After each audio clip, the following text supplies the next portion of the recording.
एक बार की बात है, रमेश नाम का एक लड़का था जो सपनों की आकांक्षा से भरा हुआ था। रमेश हमेशा अपने भविष्य के बारे में सोचता और जीवन में बड़ी बड़ी चीजें हासिल करना चाहता था।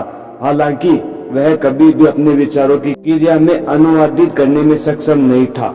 रमेश ने हमेशा टालम टोल की और अपनी योजनाओं के बाद तारीख आगे बढ़ाते रहा। अपने आप को काम नहीं कर रहा था, वो अपनी आकांक्षाओं को आगे बढ़ा रहा था, आगे के डेट में सरका रहा था, यह सोचकर कि उसके पास अपने लक्ष्यों को प्राप्त करने के लिए बहुत समय है। साल बीतते गए और रमेश के सपने वही रह गए।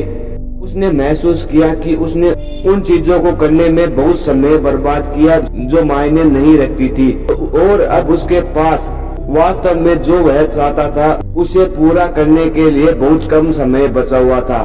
एक दिन रमेश की मुलाकात एक बूढ़े व्यक्ति से हुई जो पार्क में कुछ बेच रहा था। बूढ़ा अपने आसपास के लोगों को देख रहा था और उसके चेहरे पर शांति थी। रमेश उस शांति और स्थिरता को महसूस किए बिना नहीं रह सका जो उस बूढ़े व्यक्ति में थी। रमेश ने बूढ़े आदमी से बातचीत की और उन्होंने अपने जीवन और भविष्य के बारे में बातचीत की। रमेश ने बूढ़े व्यक्ति को अपने सपनों के बारे में बताया और बताया कि उसे कैसा लगा कि उसके पास समय कम पड़ रहा है। बूढ़े ने धैर्य से सुना और फिर बोला, मेरे प्यारे लड़के, समय किसी का इंतजार नहीं करता। यदि आप समय के साथ नहीं चलेंगे तो आपको समय पीछे छोड़ देगा। आपको अभी कार्रवाई करने और अपने लक्ष्यों की दिशा में काम करना शुरू करने की आवश्यकता है। बूढ़े व्यक्ति के शब्द रमेश के साथ प्रतिध्वनित हुए और उसने महसूस किया कि अपने सपनों पर कार्रवाई शुरू कर देनी चाहिए और वह अधिक समय बर्बाद नहीं कर सकता था। रमेश ने एक योजना बनाई और हर दिन अपने लक्ष्यों के प्रति काम करना शुरू कर दिया। उसने टाइम को आगे बढ़ाने का काम बंद कर दिया और वह जब मौका मिलता अपने सपनों पर कार्रवाई करता।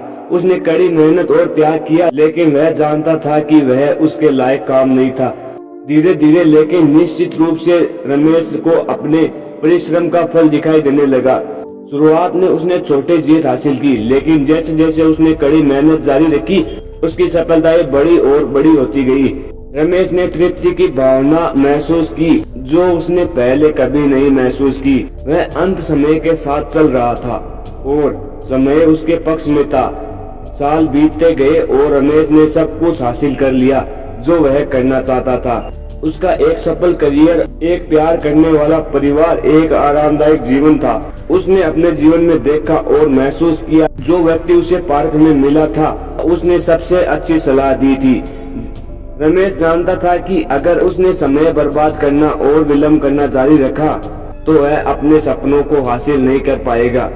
उसने यह कठिन तरीका सीखा था कि समय किसी का इंतजार नहीं करता और यदि आप अपने लक्ष्यों के प्राप्त करना चाहते हैं तो आपको अभी कार्रवाई करने की आवश्यकता है। यह कहानी से हमें सीख मिलती है कि आपको समय के साथ चलना होगा, नहीं तो समय आपको पीछे छोड़ देगा।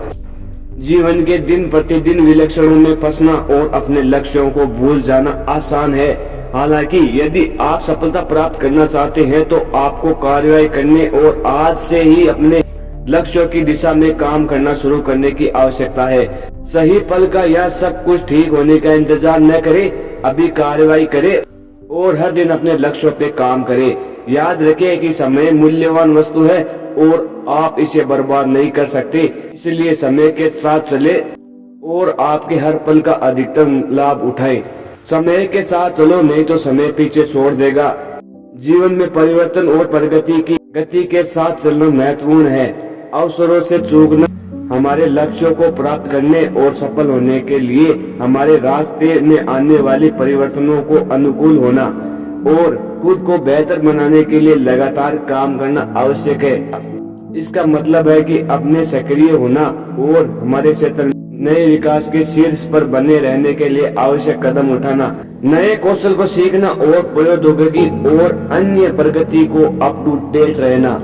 संक्षेप में यथास्थिति से संतुष्ट होने और पीछे छूट जाने में जोखिम उठाने के बजाय परिवर्तन को स्वीकार करना और वक्र से आगे बढ़ते रहना नैतिक है। ऐसा करके आप परिपूर्ण और सफल जीवन में जी सकते हैं। तो आज की वीडियो में इतना ही। उम्मीद है आपको कहानी पसंद आएगी। कहानी पसंद आई तो वीडियो को लाइक करना और चैनल को सब्सक्राइब कर देना। मिलते हैं ऐसी वीडियो में, तब तक के लिए बाय बाय, धन्यवाद।